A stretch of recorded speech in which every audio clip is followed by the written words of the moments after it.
খাবো। তাই তুমি রান্না করে কি করছো? রান্নায় তো এই যে মেলায় তো সবকিছু খাওয়া দাওয়া হয়ে যেত, আবার বাড়িতে কি রান্না করছো বলো তো? বলছে বন্ধুরা আপনারা শুনুন, আগে তো পেট পূজা, তারপরে তো অন্য মেলা। মেলায় তো খেয়ে নিবো, সেখানে বিরিয়ানি খেলে তো খাওয়া হয়ে যাবে। কিন্তু আগে ঘর থেকে খেয়ে বেরানো উচিত। এটা ঠিক বলেছো। আপনারাও বন্ধুরা কিছু খেয়ে মেলাতে বেরান, যেখানে কি হালকা পাতলা কিছু একটা রান্না করে ফেলো তাহলে। হ্যাঁ, সেই জন্য তো মাছ বের করে হলুদ এবং লবণ মাখিয়ে। ও আচ্ছা, মাছে কি করবে তাহলে? মাছে না, আজকে পেঁপে এবং উচ্ছা টমেটো কেটে নিয়েছি, ঝাল দেওয়া বানাবো। ও আচ্ছা, এটা কিন্তু ভালো বুদ্ধি, কেননা মেলায় তো মানে মাংস টাংস ওগুলো সব খাওয়া হবে। তো একদম হালকা পাতলা মানে মাছের উপর কিছু একটা করে ফেলো। আর উচ্ছা শরীরের পক্ষেও খুব ভালো। উচ্ছা নিয়েছো, পেঁপে নিয়েছি, ভালো করেছো ভালো করেছো। তো প্রথমে কি করছো এটা? এটা মাছটা লবণ এবং হলুদ মাখিয়ে না, তারপরে আমি কড়া বসাবো, গ্যাস ধরাবো। ভালো করেছো, তাড়াতাড়ি করতে হবে কিন্তু। আর এদিকে দেখো, একবার হচ্ছে রোদ বেরোচ্ছে, একবার বৃষ্টি হচ্ছে, বাইরের ওয়েদারটা বন্ধুরা দেখে নিন, বেশ চমৎকার, বেশ ভালো লাগছে। আর তাড়াতাড়ি একদম বেরিয়ে পড়তে হবে, একটু রোদ থাকতে থাকতেই বেরিয়ে পড়তে হবে, সন্ধ্যে করা যাবে না, প্রচুর ভিড় হবে। আর ঘরের সামনে তো একদম কাদা জমে গেছে পুরো একদম। হ্যাঁ, তাড়াতাড়ি সন্ধ্যের আগে ফিরে আসতে হবে। তো লবণ হলুদ তো দেওয়া হয়ে গেছে, এরপর ভেজে নেবে নাকি? হ্যাঁ, এরপর কড়াই গ্যাস ধরাবো, দিয়ে ভাজবো। এরপর আমি সরষার তেল দিয়ে দেবো। এটা তেল করে সরষার তেল একটু দিয়ে দিলাম। একদম তাড়াতাড়ি করে করতে হবে। হ্যাঁ, মাছটা তো ভাজতে হবে আমাকে। বন্ধুরা আপনারা যে যেখানে যাবেন না, খেয়ে যাবেন, খেয়ে তারপরে বেরাবেন। কেন বলুন তো? এটা কিন্তু আমার ঠিকই বলেছো। আগে পেট, তারপরে ঠাকুর হোক, দেবতা হোক, আল্লাহ হোক, যে হোক, তারপর তারা। বন্ধুরা আপনারা চলে আসুন, মেলা দেখতে যাবো বলে না তাড়াহুড়ে আমাকে রান্না করতে হচ্ছে। সবাই মিলে যাবো, আপনারা চলে আসুন। মাছ কিরকম ভাজছি আপনারা দেখুন। এই যে মাছ নিলাম, লবণ এবং হলুদ অনেকক্ষণ মাখিয়ে রেখে দিয়েছি, একটু মানে ভিতরে ঢুকার জন্য। তারপর তেল গরম হয়ে গেছে, এরপর আমি মাছ দিয়ে দিলাম। আমি পেঁয়াজ কুচি দিয়ে দেবো, এরপর রসুন কুচি দিয়ে দিচ্ছি।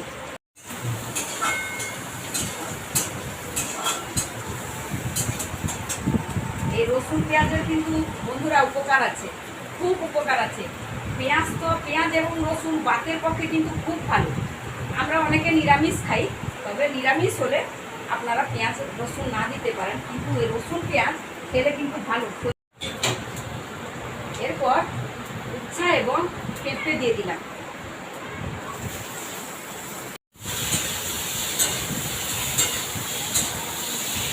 বন্ধুরা ভাবছেন যে কি রান্না করছে, দেখতে থাকুন। কি রান্না করছি আপনারা দেখতে থাকুন। এদিকে মেলা যাব, আপনাদের তো বলেছি যে মেলা যাব বলে।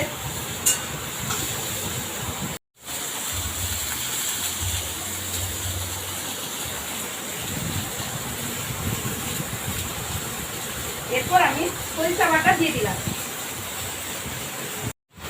এরপর আমি লঙ্কা গুঁড়া দিয়ে দিচ্ছি। বন্ধুরা আমি একটু লঙ্কা বেশি খাই, সেই জন্য লঙ্কা গুঁড়া দিলাম। আপনারা যারা লঙ্কা না খান তারা এমনি কাঁচা লঙ্কাও দিতে পারেন, আমি কাঁচা লঙ্কাও দেব।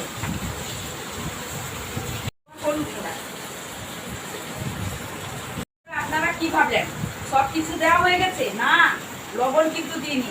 লবণ যদি না দেওয়া হয় কিন্তু কেউ মুখে দিতে পারবে না, আবার বেশি হলেও পিতা আর কম হলেও মানুষ খেতে পারবে না। আর তাই আমি লবণটা দিয়ে দিচ্ছি।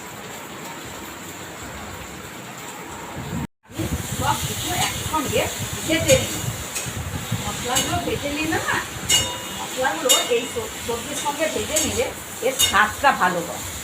একদম হালকা গ্যাস দিয়েছি, হালকা গ্যাসে আমি ভেজে নিচ্ছি। দেখুন গ্যাস একদম হালকা। আপনারাও এইভাবে করবেন, বানাবেন, খেতে ভালো লাগে।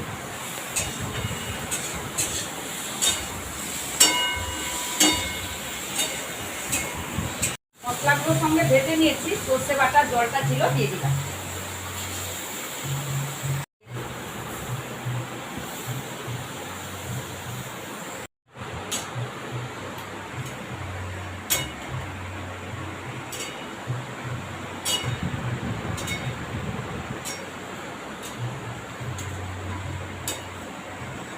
ডাক্তারবাবুরা বলেন আপনারা কিন্তু বেশি ভাজাভুজি খাবেন না, আমরাও খাই না বেশি ভাজাভুজি। আর মশলা মানে ভাজাভুজি না খেলে কি হয় যে মানে সেগুলো গ্যাস হয়ে যায়, বেশি ভাজা জিনিস ভাজা খেতে নেই।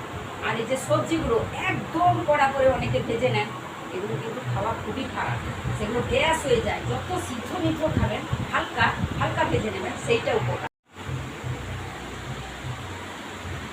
বেশ সুন্দর ফুটে চলে এলো, ফুটে এলো। আমিও তাড়াহুড়া হচ্ছি তো, আমার তরকারিও তাড়াহুড়া হয়ে ফুটে যাচ্ছে। ভাবছে যে মালিক তো মেলা দেখতে যাবে, তাকে দেরি করলে আর হবে কি করে, তাড়াতাড়ি আমিও ফুটে তৈরি হয়ে যাই, খেয়ে তো বেরাম এখন। বন্ধুরা দেখুন, তরকারি ফুটে চলে এসছে, কত সুন্দর তরকারি ফুটে গেছে।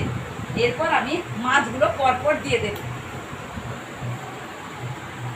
এরপর মাছগুলো পরপর আমি দিয়ে দেব।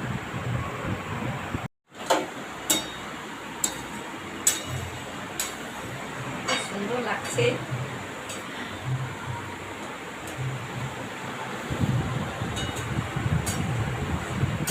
ফুটে গেছে, আমি কিন্তু কাঁচা লঙ্কা দেব। এরপর আমি খাবারের জন্য নামিয়ে নেব। বন্ধুরা, মাছের ঝালটা হয়ে গেছে। বাড়িতে এইভাবে আপনারা রান্না করে খাবেন, ভালো থাকবেন, সুস্থ থাকবেন। টাটা।